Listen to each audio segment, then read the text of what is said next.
Assalamualaikum warahmatullahi wabarakatuh. Nama saya Rizky Vita Damayanti dari PAIJ 2019. Di sini saya akan menjelaskan kepribadian Umar bin Abdul Aziz. Ada 3 poin penting yang akan saya jelaskan, yaitu biografi Umar bin Abdul Aziz, usaha-usaha Khalifah Umar bin Abdul Aziz, dan yang terakhir adalah jasa-jasa Khalifah Umar bin Abdul Aziz. Yang pertama yaitu biografi Umar bin Abdul Aziz. Siapakah Umar bin Abdul Aziz itu? Umar bin Abdul Aziz adalah khalifah dari Bani Umayyah yang berhasil memimpin umatnya dengan adil. Ia dilahirkan pada tahun 63 Hijriah dan meninggal tahun 682 Masehi. Umar bin Abdul Aziz menjadi khalifah hanya sekitar 2-3 tahun, tepatnya tahun 717 Masehi sampai dengan 720 Masehi. Beliau ini adalah anak dari Ummu Asim binti Asim dan Abdul Aziz bin Marwan, adik dari Khalifah Abdul Malik yang saat itu menjabat sebagai gubernur di Mesir.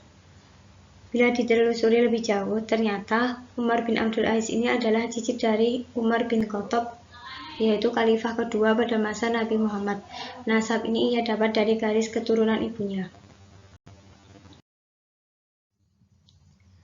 Umar ini dibesarkan di Madinah oleh seorang periwayat hadis terbanyak, Ibnu Umar.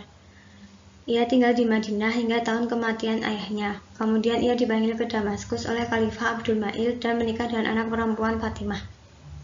Pada tahun 706, ia diangkat sebagai gubernur Madinah oleh Al-Walid I. Pada tahun 717, Umar menjadi khalifah menggantikan Sulaiman yang wafat saat itu. Ia dibaiat menjadi khalifah pada hari Jumat setelah sholat Jumat.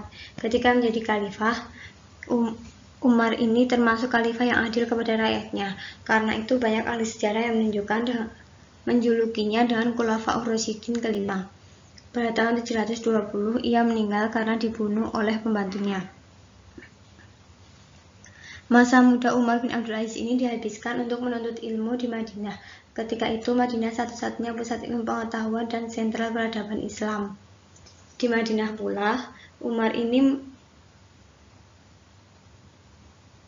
pula, para ulama hadis dan tafsir berkumpul.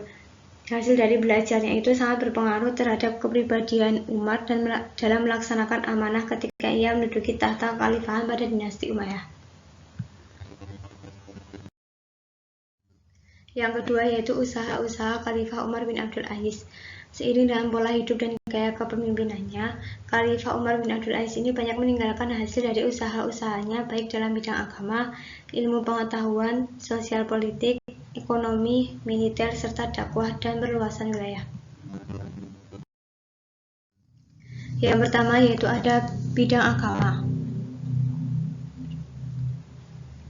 Berikut adalah usaha Khalifah Umar bin Abdul Aziz dalam bidang agama.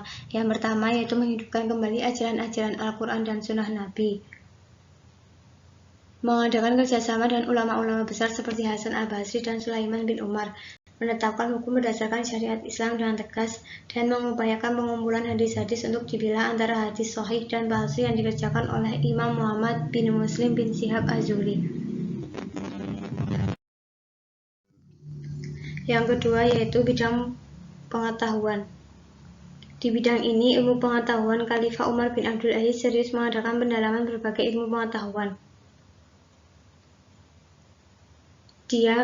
Beliau memindahkan sekolah kedokteran dari Iskandaria atau Mesir ke Antioquia dan Haran atau Turki. Yang ketiga yaitu bidang sosial politik. Di bidang sosial politik ini, Khalifah Umar bin Abdul Aziz melaksanakan gebrakan besar-besaran antara lain yaitu mengutamakan perilaku politik yang berlandaskan nilai kebenaran dan keadilan.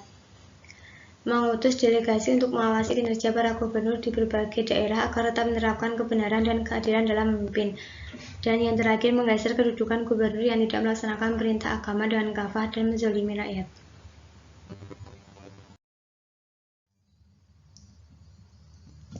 Yang keempat yaitu bidang ekonomi. Upaya yang dilakukan Khalifah Umar bin Abdul Aziz di bidang ekonomi ini antara lain meringankan pajak bagi rakyat, menerbitkan aturan tentang pelaksanaan timbangan dan takaran, memberantas modal kerja paksa, memberdayakan lahan pertanian, irigasi, membangun sumur-sumur dan jalan raya, dan yang terakhir memperhatikan fakir miskin dan anak yatim. Yang kelima ada bidang militer. Di bidang militer ini, Khalifah Umar bin Abdul Aziz tidak mengutamakan dalam kepemimpinannya. Artinya, beliau tidak memiliki angkatan perang yang kuat. Hal ini disebabkan kepemimpinannya berorientasi pada upaya menciptakan kesejahteraan rakyat, sehingga beliau lebih cenderung memprioritaskan pembangunan dalam negeri. Yang keenam yaitu bidang dakwah dan sosial pemerintahan.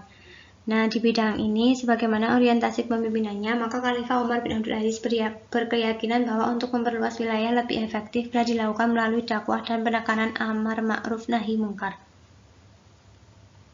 bukan menggunakan kekuatan militer. Tradisi lama yang mencela Ali bin Abi Thalib beserta keluarganya pada setiap khutbah sholat Jumat tidak lagi dilakukan oleh beliau karena menurutnya hal itu tidak baik. Jadi dulu Khalifah Umar bin Abdul Aziz ini selalu mencela Ali bin Abi Thalib pada saat khutbah sholat Jumat untuk memperluas bidang dakwahnya, tetapi seiring berjalannya waktu tidak lagi dilakukan karena menurutnya itu tidak baik. Beliau lebih suka membacakan firman Allah yang tercantum dalam Quran Surat An-Nahl ayat 90, yang artinya, sesungguhnya Allah menyuruh kamu berlaku adil dan berbuat kebajikan, memberi kepada kaum kerabat, dan Allah melarang dari perbuatan keji, kemungkaran, dan permusuhan. Dia memberi pengajaran kepadamu agar kamu dapat mengambil pelajaran. Yang terakhir yaitu jasa-jasa Khalifah Umar bin Abdul Aziz. Yang pertama ada menumbuhkan rasa perdamaian berdasarkan pada syariat Islam, menciptakan kesejahteraan rakyat, menjunjung tinggi hak-hak asasi manusia, menerbitkan undang-undang tentang pertahanan berdasarkan keadilan, membuka lahan pertanian yang disertai dengan sistem irigasi, mendirikan masjid-masjid sebagai sarana dakwah, menganggarkan dana bagi masyarakat yang kurang mampu, dan yang terakhir membuka banyak sekali hadis-hadis Rasulullah. Sekian dari saya. Wassalamualaikum warahmatullahi wabarakatuh.